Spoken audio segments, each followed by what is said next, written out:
आज हम प्लेटो के बारे में बात करेंगे। प्लेटो के जीवन परिचय, प्लेटो ने कौन कौन से सिद्धांत दिए और प्लेटो के पूर्णतम विवेचन आज हम करेंगे। अब हम शुरुआत करते हैं प्लेटो के जीवन परिचय की। प्लेटो का जन्म 427 ईसा पूर्व यूनान के एथेंस नगर में एक कुलीन परिवार में हुआ। उनके पिताजी का नाम अरिस्टोन था, जो कि एथेंस नगर के आखिरी राजा कॉर्डस के वंशज थे, और उनकी माताजी का नाम पेरिक्तियोन था। पेरिक्तियोन सोलन घराने की परिवार से संबंधित थी। अब हम बात करते हैं प्लेटो के वास्तविक नाम की। तो प्लेटो का वास्तविक नाम अरिस्टोकल और अरिस्टोकलीस था। उनका जो प्लेटो नाम है वह उनके व्यायाम के शिक्षक के द्वारा दिया गया, क्योंकि जो प्लेटो की शारीरिक बनावट थी वह बहुत ही लंबे और चौड़े थे, इसलिए उनके व्यायाम के शिक्षक उन्हें प्लातोन प्लातोन कहकर पुकारते थे। प्लातोन शब्द की बात करते हैं हम। प्लातोन शब्द यूनानी भाषा के एक शब्द है जिसका अर्थ है चौड़ा और चपटा। उनके शारीरिक बनावट के कारण ही उनके व्यायाम के शिक्षक उन्हें प्लातोन कहकर पुकारते थे, और प्लातोन शब्द समय के साथ साथ धीरे धीरे उच्चारण में प्लेटो हो गया। अब हम बात करते हैं प्लेटो के विचार की। प्लेटो एक आदर्शवादी विचारक थे। वह पदार्थ के बजाय विचार को अहम मानते थे, और आधुनिक जो आदर्शवादी हैं जिसमें प्रमुख है ग्रीन, हीगल और बोसांके, इनके प्रेरणा का स्रोत प्लेटो ही हैं। अब हम बात करते हैं प्लेटो की प्रमुख रचनाओं की। प्लेटो की प्रमुख रचनाओं को हम 4 भागों में विभाजित कर अध्ययन करेंगे। पहले चरण में एपोलॉजी, क्रीटो, यूथिफ्रो, जॉर्जियस। अब हम बात करते हैं एपोलॉजी। एपोलॉजी में सुकरात और सिसली तक के वर्णन मिलता है। एपोलॉजी के अंतर्गत सुकरात के पूर्णतम विवेचन और प्लेटो के सिसली तक का यात्रा का वर्णन किया गया है, जिसमें वह सिसली की यात्रा करते हैं, जिसमें वह एक आदर्श राजा डायनोसियस को एक आदर्श राजा बनाते हैं, लेकिन वह इस मार्ग में असफल होते हैं। अब दूसरी रचना है उनकी क्रीटो। क्रीटो की बात करते हैं तो क्रीटो जो है वह राज्य के राजनैतिक उत्तरदायित्व की बात की गई है। और तीसरा है यूथिफ्रो। यूथिफ्रो में राज्य के दैवीय सिद्धांत की बात की गई है। जॉर्जियस में ज़्यादा कुछ नहीं है। अब हम बढ़ चलते हैं दूसरे चरण की ओर। दूसरे चरण में है मीनो, प्रोटागोरस। मीनो में ज़्यादा कुछ तो नहीं कहा गया। मीनो में ज़्यादा कुछ नहीं, बस सद्गुण क्या है और सद्गुण को कैसे हम बढ़ा सकते हैं इसकी बात की गई है। और अब हम बात करते हैं प्रोटागोरस की। जब हम बात करते हैं तो प्रोटागोरस और सोफिस्ट प्रोटागोरस और इनके जो गुरु हैं सुकरात, उनकी तुलना की बात की गई है। अब है तीसरा है इनका सिम्पोजियम के बाद है फेडो के बाद है रिपब्लिक, और रिपब्लिक के बाद है फेडरस। अब हम तीसरे चरण की रचना की बात करते हैं। तीसरे चरण में आते हैं पार्मेनिडीज, थीटिटस, सोफिस्ट और द स्टेटमैन्स। अब चौथे चरण की हम रचना की बात करते हैं। चौथे चरण की रचना में है टाइमियस, फिलिबस और द लॉज। इस प्रकार अब हम इनकी प्रमुख रचनाओं की बात करेंगे। हमने तो इनकी संपूर्ण रचनाओं की बात की थी, अब हम आगे चल के इनकी प्रमुख 3 रचनाओं की बात करेंगे, जो कि पहली प्रमुख रचना है इनकी द रिपब्लिक में इनकी रचना इन्होंने 380 ईसा पूर्व में की थी, जिसके अंतर्गत इन्होंने न्याय की बात की थी। न्याय और अपने गुरु सुकरात की हत्या की बात की थी। और सुकरात की जो हत्या है वह उस समय के लोकतंत्र के वजह से हुआ था, क्योंकि उस समय के लोकतंत्र में अनपढ़ों, मंदबुद्धियों का राज चलता था, इसलिए इसी कारण वह लोकतंत्र से घृणा करते थे। अब हम बात करते हैं इनकी दूसरी रचना की। दूसरी रचना है इनकी द स्टेटमैन की रचना इन्होंने 360 ईसा पूर्व में की थी, और जिसके अंतर्गत इन्होंने एक आदर्श राजा को कैसा होना चाहिए, उसके गुण कैसे होने चाहिए, और वह किस प्रकार एक आदर्श राज्य की स्थापना करता है और जनहित में कार्य करता है, इन सभी बातों का इसमें इन्होंने वर्णन किया है। अब हम बात करते हैं इनकी तीसरी रचना का। तीसरी रचना की इन्होंने रचना तीसरी रचना है इनकी द लॉज, जिसकी इन्होंने रचना की है 350 ईसा पूर्व में। प्रथम जो इनकी रचना थी दी रिपब्लिक, इसमें इन्होंने न्याय को ही बस बात की थी, कानून की इन्होंने कुछ बात नहीं की थी। और दूसरी रचना है जो द स्टेटमैन, उसमें इन्होंने राजा को सर्वोच्च माना था और कानून की अवहेलना की थी। लेकिन तीसरी रचना जो है द लॉज, आगे इनको समय के साथ जाके पता चला कि कानून नाम की भी कोई चीज़ होती है जिसकी वजह से एक आदर्श राज्य की स्थापना की जाती है। और फिर जाके इन्होंने कानून की बात की, जिसमें इन्होंने कानून को सबसे ऊपर माना और कानून को इन्होंने राजा से भी ऊपर माना और राजा को कहा कि राजा भी कानून को मानेगा और कानून के अनुसार ही राज्य को चलाएगा। इस प्रकार द लॉज में इन्होंने कानून की पूर्णतम विवेचन की है। अब हम चलते हैं इनकी प्रमुख सिद्धांतों के ऊपर, जिसमें इन्होंने राज्य की उत्पत्ति की बात की है। राज्य की उत्पत्ति की जब हम बात करते हैं तो राज्य की उत्पत्ति में इन्होंने सबसे पहले लोगों की बात की कि राज्य की उत्पत्ति कैसे हुई। तो जब एक व्यक्ति को किसी वस्तु विषय की आवश्यकता पड़ी या ज़रूरत पड़ी, तब उन्होंने दूसरे व्यक्ति से उस चीज़ की मदद मांगी और उससे संबंध कायम किया। फिर उस दूसरे व्यक्ति के साथ उसने पारिवारिक संबंध स्थापित किए और परिवार का निर्माण किया। इस प्रकार समय के साथ धीरे धीरे परिवार का निर्माण हुआ और कई परिवारों ने मिलकर एक समूह या एक छोटे से कस्बे का निर्माण किया। फिर उन सभी कुछ कस्बों ने मिलकर एक ग्राम का निर्माण किया और कुछ ग्राम ने मिलकर एक संपूर्ण राज्य की स्थापना करी। इस प्रकार प्लेटो ने राज्य की उत्पत्ति का वर्णन किया है। अब हम जब बात करते हैं राज्य की प्रकृति की, तो राज्य की प्रकृति में इन्होंने आंगिक सिद्धांत का वर्णन किया है। आंगिक सिद्धांत का मतलब ये है कि इन्होंने राज्य को एक मानवीय शरीर के रूप में माना है।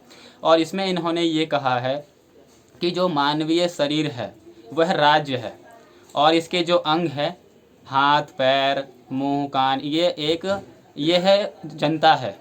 और इस प्रकार जब हम राज्य को हम मतलब जब अच्छी तरह से राज्य की नीति निर्धारित करेंगे, राज्य में अच्छे नीतियां निर्माण करेंगे, तब जाके राज्य के सभी व्यक्तियों का भला होगा। दूसरा एग्जांपल मैं देता हूँ कि जब हम खाना खाते हैं तो वह खाना ये तो नहीं होता है कि हमारे राइट हैंड में जाके लग जाता है या लेफ्ट हैंड में जाके लग जाता है, नहीं, बल्कि वह हमारे पूरे शरीर को लाभ पहुंचाता है। इसी प्रकार जो राज्य के प्रति जो अच्छी नीतियां हैं, जो अच्छे नियम हैं, वह एक व्यक्ति के बजाय वह सभी व्यक्तियों का कल्याण करता है। यह है राज्य के आंगिक सिद्धांत का वर्णन। अब हम बात करते हैं राज्य के अंतर्गत शक्ति की महत्व। जी हाँ, शक्ति की जब हम बात करते हैं तो शक्ति बहुत ही महत्वपूर्ण है किसी भी राज्य के कार्य को चलाने के लिए सुचारू रूप से, जिसके अंतर्गत प्लेटो ने सैन्य वर्ग की अहम बात की है। क्योंकि जो सैन्य वर्ग है उसके पास शक्ति का सबसे ज़्यादा प्रयोग करने की अनुमति होती है, क्योंकि जो सैन्य वर्ग है वह हमें बाहरी आक्रमण और आंतरिक शांति में मदद करती है। इस प्रकार इस शक्ति के सिद्धांत में सैन्य वर्ग बहुत ही अहम माना गया है। अब हम बात करते हैं नागरिकता शब्द की। जी हाँ, हम जब नागरिकता शब्द की बात करते हैं तो प्लेटो ने इसके ऊपर एक बहुत ही अहम महत्वपूर्ण कथन कहा है, जिसके अंतर्गत उन्होंने कहा है कि मैं ईश्वर का धन्यवाद करता हूँ कि मैं गैर यूनान असंस्कृत के बजाय यूनान में जन्मा, मैं दास के बजाय नागरिक में जन्मा, मैं स्त्री के बजाय पुरुष में जन्मा। ये कथन है इनकी। अब मैं इस कथन को आपको एलेबोरेट करके बताता हूँ। तो इस कथन का साफ साफ हम मतलब ये देखेंगे कि इसमें इन्होंने यूनान के अतिरिक्त और राज्यों में जन्मे लोग और दूसरी और इन्होंने दास और फिर इन्होंने स्त्री, इनको इन्होंने नागरिक नहीं माना है। इन्होंने सिर्फ पुरुषों को नागरिक माना है और यूनानी व्यक्तियों को ही नागरिक माना है। तो अब हम बात करते हैं समानता की जब हम बात करते हैं तो समानता में इन्होंने साफ कहा है कि जब हम एक कुत्ते और कुतिये के बीच में रखवाली के आधार पर किसी भी प्रकार का भेद नहीं करते हैं, तो फिर हम कैसे स्त्री और पुरुष के बीच में भेद कर सकते हैं। ये है इनका समानता के ऊपर कथन। अब हम बात करते हैं इनके शिक्षा की बात करते हैं। शिक्षा के अंतर्गत हम इसमें अब इनकी शिक्षा की नहीं बल्कि अब हम यूनान की शिक्षा प्रणाली के बारे में बात करेंगे। तो जी हाँ, हम यूनान की शिक्षा प्रणाली की जब हम बात करते हैं तो यूनान की जो शिक्षा प्रणाली है वो पूरे 2 भागों में बांटा है, यानी कि 2 राज्यों के, यूनान के 2 प्रमुख राज्य हैं, एथेंस और स्पार्टा। ये जो शिक्षा प्रणाली है ये दोनों ही इन्हीं राज्यों के आधार पर की जाती है। स्पार्टा की शिक्षा प्रणाली की बात करते हैं हम, तो स्पार्टा के अंतर्गत जो शिक्षा प्रणाली है, जो शिक्षा संस्था है, वह राज्य के द्वारा नियंत्रित होती है और इसमें जो शिक्षा है वह 7 वर्ष के आयु से आरंभ होती है और इसमें शिक्षा स्त्री और पुरुष दोनों को दी जाती है, लेकिन इसमें जो शिक्षा है वह संकुचित होती है। अब हम दूसरी और बात करते हैं एथेंस की। तो एथेंस की जब हम बात करते हैं तो एथेंस में जो शिक्षा प्रणाली है वह निजी संगठनों के द्वारा नियंत्रित की जाती है और इसमें जो शिक्षा है इसमें सिर्फ शिक्षा का अधिकार पुरुषों को ही है, पुरुष ही शिक्षा ग्रहण कर सकते हैं और इसमें जो शिक्षा है वह जन्म से लेकर 50 वर्ष की आयु तक चलती है। इसमें शिक्षा को 3 चरणों में बांटा गया है। पहले चरण में जन्म से लेकर 18 वर्ष प्राथमिक चरण, जिसके अंतर्गत उस व्यक्ति को या उस समूह को व्यायाम, साहित्य का ज्ञान दिया जाता है, कला का ज्ञान दिया जाता है और उसके बाद है 2 साल सभी के लिए अनिवार्य सैन्य शिक्षा दिया जाता है, जो है 19 और 20 वर्ष की आयु। इसके बाद 20 वर्ष की आयु में ही एक योग्यता परीक्षा होती है, जिसमें जो भी व्यक्ति पास हो जाता है उसे अगले माध्यमिक वर्ग या माध्यमिक चरण में भेजा जाता है, जो कि 20 वर्ष से लेके 30 वर्ष की आयु तक में चलता है।